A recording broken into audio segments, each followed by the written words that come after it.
Bueno, chicos, ¿cómo andan? ¿Cómo están? Vamos a hablar hoy un poco de evolución, pero antes de hablar de evolución, vamos a repasar un poco contenidos que ya vimos, ¿sí? Entonces, bueno, vamos a ver. Tararán. Uy, hice lío. Bien, nosotros hasta ahora habíamos visto el concepto de biodiversidad. Y yo les había comentado que la biodiversidad era toda la variedad de seres vivos que existen en el planeta. Ahora, ¿cómo explicaban esa variedad de seres vivos que están hoy en el planeta? Las dos teorías que venimos viendo hasta ahora. Bueno, unos eran los fijístas y los creacionistas, que decían, bueno, los seres vivos que existen tuvieron creación divina, ¿sí? Un ser superior los creó. Y así como los creó, por siempre, forever, forever, forever, permanecen iguales, idénticos, no cambian. ¿Está bien? Ese es el concepto del fijismo, que los seres vivos son creados de una manera, pero permanecen tal cual, sin ningún cambio. A esto se contraponen los que piensan que los seres vivos cambian. Los primeros que notan que los seres vivos cambian son estos de acá, los transformistas, que acuérdense que los transformistas no le daban como una connotación copada al cambio, sino que el cambio era negativo. ¿Por qué? Porque ellos agrupaban a las especies según como una escala de nobleza, siempre en relación al hombre, ¿sí? El hombre como el centro, y las que estaban por debajo de la escala, es decir, la que le producía algo negativo al hombre, ellos pensaban que esas especies sí, se transformaban unas en otras, ¿sí? O sea, que cambiaban. Pero fíjense que este cambio para ellos era negativo, porque las que eran perfectas no necesitaban cambiar, permanecían siempre iguales. Si bien es medio arcaico, fueron los primeros que empiezan a ver que los seres vivos cambian. Ahora ya los evolucionistas sí detectan que los seres vivos cambian, ¿sí? Y ese cambio no le otorgan una connotación negativa, ¿sí? Le otorgan, o sea, lo observan el cambio, que no es ni positivo ni negativo, sino que ese cambio ocurre al azar, ¿sí? Y en todos los seres vivos, y a veces cambian tanto que pueden dar lugar a una especie diferente. Entonces, por lo tanto, los evolucionistas ya se dan cuenta que los seres vivos no tienen no siguen un plan divino, ¿sí? No son creados por un ser superior, ¿sí? No permanecen fijos, se da cuenta que cambian. ¿Y cuál es la herramienta fundamental? ¿Sí? La evidencia que tienen estos evolucionistas para observar el cambio, el registro fósil. ¿Sí? Fíjense qué grosso el registro fósil. El registro fósil, que son seres vivos, acuérdense que seres vivos implica a todos los seres vivos, no solamente a los animales, son seres vivos que vivieron hace mucho tiempo, que estuvieron en unas condiciones determinadas, en general tiene que ser poca humedad, enterrados, ¿sí? En general, ¿se acuerdan que yo les había comentado que se daban mayormente los procesos de fosilización en ambientes de orillas costeras, ¿sí? Ahí donde, por eso se encuentran hay mucho registro fósil marino. Bien, entonces son organismos que vivieron en épocas pasadas y que sufrieron un proceso que fueron transformando su materia orgánica en material inorgánico, en minerales, ¿sí? Ese proceso se llama fosilización o petrificación. Bien, entonces el registro fósil empieza a ser un indicador, ¿sí? Para observar el cambio. Ese registro fósil, que lo estamos viendo acá,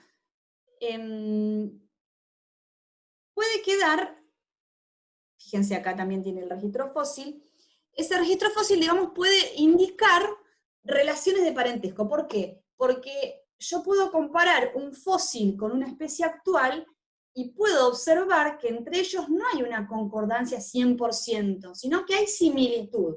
Ya cuando estoy observando que hay similitud, lo que me doy cuenta es de que cambió la especie. Ahora, si hay similitud, quiere decir de que son parientes, que tienen algún tipo de relación de parentesco. Y entonces puedo, estudiando ese grupo, pariente, ¿sí? Indico cambio y estudio evolución. ¿Está bien? Siempre para estudiar evolución tienen que ser en especies que comparten antepasados. ¿sí? Para ir viendo cómo va cambiando el individuo. Bien. Además, los fósiles también son muy importantes porque nos sirven para datar un suelo, por ejemplo. Si ustedes observan acá una secuencia estratigráfica, digamos, esto quiere decir que es en un suelo, los suelos se van organizando en estratos, ¿sí? En estos estratos van quedando los fósiles, o sea, los seres vivos que ya no existen más. Los que están más abajo de todos son los más antiguos, ¿sí? Y los que están más arriba son los más jóvenes. Y como los fósiles se puede saber la edad que tienen, porque hay varias técnicas a las que yo puedo recurrir para datar y saber la edad de un fósil, si todo lo que esté en este estrato, ¿sí? Al saber la edad del fósil, también puedo saber la edad de ese suelo, cuándo se formó, ¿sí? Por qué proceso. Lo mismo que este y que este, y a su vez puedo saber cuál se formó primero y cuál se formó después. O sea que los fósiles no solamente son importantes para establecer relaciones de parentesco y evolución, sino que también sirven para estudiar a los suelos, ¿sí? Mediante el registro fósil puedo saber en qué época se formó ese suelo, y además todos los organismos o las rocas que acompañan a ese fósil, también puedo saber la edad a partir de saber la edad del fósil. Bueno, ahora, volviendo a evolución.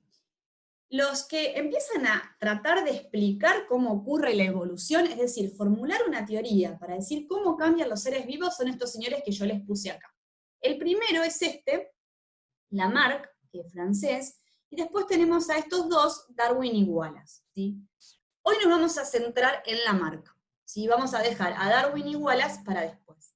Lamarck era un naturalista, ¿sí? Es decir, una persona que se dedicaba a la observación de la naturaleza y que juntaba fósiles marinos, ¿sí? Y Lamarck se dio cuenta que los seres vivos cambian, ¿sí? O sea que se despega de la idea del fijismo, del creacionismo, y empieza a observar el cambio. Entonces dice, bueno, yo quiero explicar, ¿sí? Quiero formular una teoría de cómo hacen los seres vivos para cambiar. ¿Bien?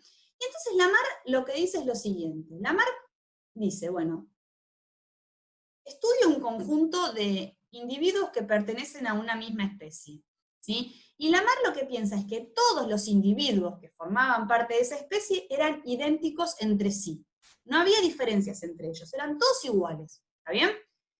Y entonces dice, bueno, si ocurre un cambio en el ambiente, al cual estos individuos no se pueden adaptar, ¿sí? Estos individuos, por un impulso vital, van, en caso de que necesiten usar un órgano, lo van a desarrollar más, y en caso de que no lo necesiten usar, lo van a atrofiar. Este carácter, dice Lamarck, lo adquieren, ¿sí? Aparece, no nacen con él, aparece después del nacimiento. Y este carácter que adquieren estos individuos para ser perfectos con el ambiente, lo pasan directamente a la descendencia. Bueno, a ver cómo lo explicamos con un ejemplo. Fíjense, este es el ejemplo típico para explicar la teoría de Lamarck. Población de jirafas. Todas las jirafas que Lamarck estudió, supuestamente para formular la teoría, tenían cuello corto, y comían estas hojas de acá bajas. ¿Está bien? Todas iguales, todas con la misma longitud del cuello. ¿Está bien? No había unas de cuello corto y unas de cuello largo. Todas la misma longitud del cuello, cuello corto. Ocurre un cambio en el ambiente que se extinguen las hojas más bajas. No sé, supónganse que hay alguna plaga solamente que llega a las hojas más bajas del árbol. Pero quedan las más altas.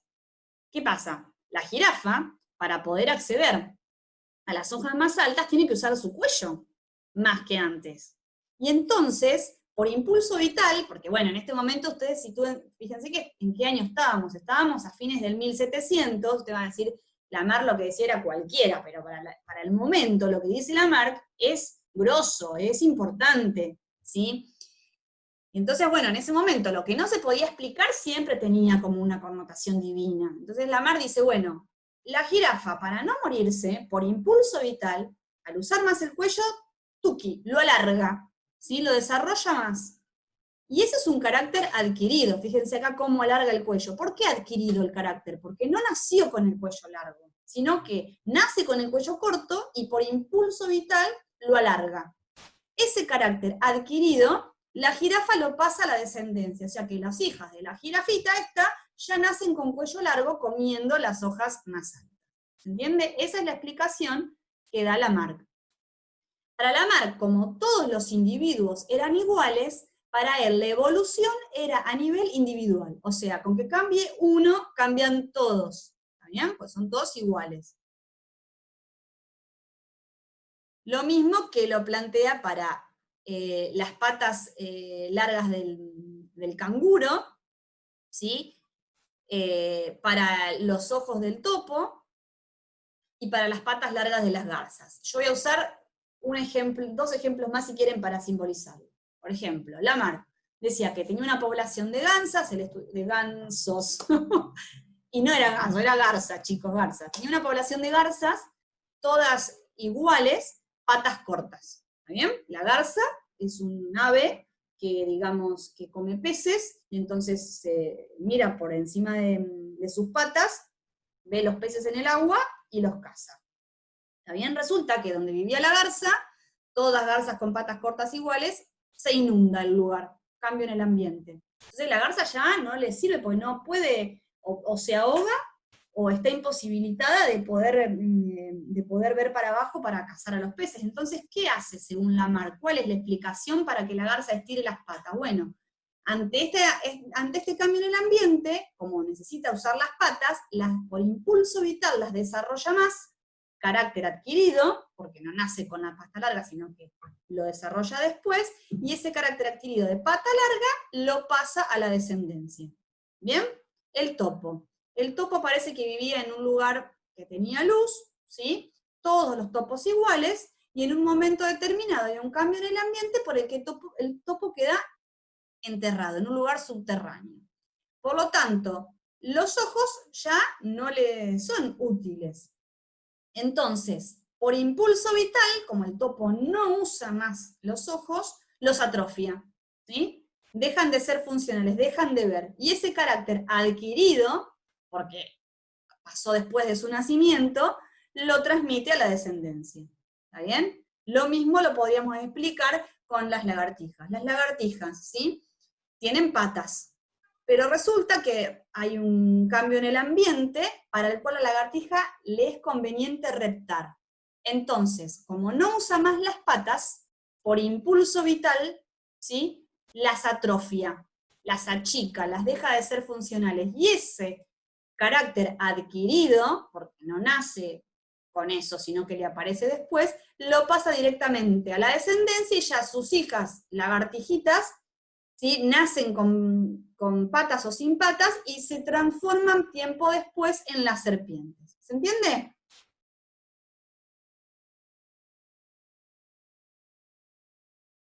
Bien.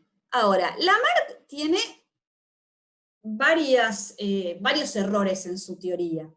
Pero bueno, yo quiero rescatar lo siguiente. Primero, para la época cuando Lamarck plantea esto, es un grosso, ¿sí? Porque es al primero que se le ocurre hacer una teoría para explicar la evolución, para explicar cómo hacen los seres vivos para cambiar. ¿Bien? Ustedes imagínense que Lamarck lo plantea antes de la Revolución Francesa. En Francia había monarquía. Monarquía es que había reyes, ¿sí? Entonces, bueno, los reyes, no sé si ustedes sabían, pero el primer rey, el primero de todo, supuestamente, ellos decían que el primer rey tenía una designación divina, es decir, Dios venía y decía, bueno, vos sos rey. Y entonces, a partir de ahora, toda tu descendencia va a sucederte en el trono. Cuando Lamarck plantea esto, ¿sí? A la monarquía no le gusta mucho la idea de Lamarck. ¿Por qué? Cuenta la historia de la ciencia, ¿no es cierto? ¿Por qué no le gusta mucho la idea de Lamarck? Porque dice, pero con esto que está diciendo Lamarck, él está dando a entrever que cualquiera que quiere mejorar puede. Vieron que acá él planteaba que los seres vivos usaban o desusaban un órgano y se acomodaban al cambio en el ambiente. Entonces dice, mira, si con esto que está planteando Lamarck, que dice que cualquiera puede cambiar, la plebe llega a escuchar esto y llega a tener estas ideas de querer cambiar, nos puede sacar del trono. Entonces vamos a dejar frisadas las ideas de Lamarck. ¿sí? Que no se den a conocer, no los vamos a apoyar, ¿está bien? Eso fue lo primero, entonces por eso Lamar quedó medio frisado. Después porque hay una cosa que, bueno, que Lamar se equivoca, hay varias en realidad que Lamar se equivoca, que la vamos a ir viendo cuando veamos la teoría de Darwin y de Wallace, pero bueno, una de la que se equivoca es que primero que nada los seres vivos de una especie no son todos iguales, pero otra, que es la que vamos a ver ahora, es que los caracteres adquiridos no se pueden heredar. ¿Qué diferencia hay entre un carácter adquirido y un carácter innato? Bueno, un carácter innato es con el que un ser vivo nace. Por ejemplo, nosotros con el color de ojos que nacemos, con la estatura que nacemos, con el color de pelo, con el calzado, con alguna enfermedad que podemos heredar. O sea, es un carácter que después vamos a ver, ustedes imagínense que para la época no se tenía ni idea de eso, pero es un carácter que está en nuestro ADN, ese es el que se hereda. ¿Sí? Lamar plantea que lo que se hereda es un carácter adquirido, algo que aparece en algún momento de nuestra vida. O sea, es como si, por ejemplo, yo ahora me dedico a hacer deporte, ¿sí? CrossFit, por ejemplo, o musculación, y me pongo grosa, con músculos por todos lados. No quiere decir que porque yo desarrolle masa muscular, apenas tenga mis hijos, ya van a nacer musculosos. Eso es un carácter adquirido. Los músculos. O por ejemplo, si yo me tiño el pelo de color azul o rubio, no sé, o del color que se me antoje, eso es un carácter adquirido y no se hereda, no lo heredan mis hijos. Yo tengo el pelo rubio y soy morocha, mis hijos no van a nacer con el color de pelo rubio que es adquirido. O por ejemplo, me pongo un piercing, ¿sí? En la nariz, no sé, en los aritos de las orejas, también es un carácter adquirido, mis hijos no van a nacer con eso. Los tatuajes es un carácter adquirido, ¿sí? Si, por ejemplo, pierdo un brazo o algo en un accidente, también es un carácter adquirido. Bueno, eso es el error que tiene Lamarck en su teoría. ¿Cómo se dan cuenta de lo que se equivoca Lamarck? Hacen una experiencia sencillita. Agarran dos ratones, un macho y una hembra, ¿está bien? Los ratones tienen cola, ¿sí? Y le cortan la cola a los dos ratones, una vez ya nacido, carácter adquirido, ¿está bien? Porque nacen con cola, pero después le cortan las colas. ¿Vamos? Los hacen reproducir, ¿está bien? Si el carácter adquirido se hereda, los ratones que habían nacido de estos dos tenían que nacer sin cola. ¿Estamos? Ahora, si nacen con cola, es que el carácter adquirido no se hereda.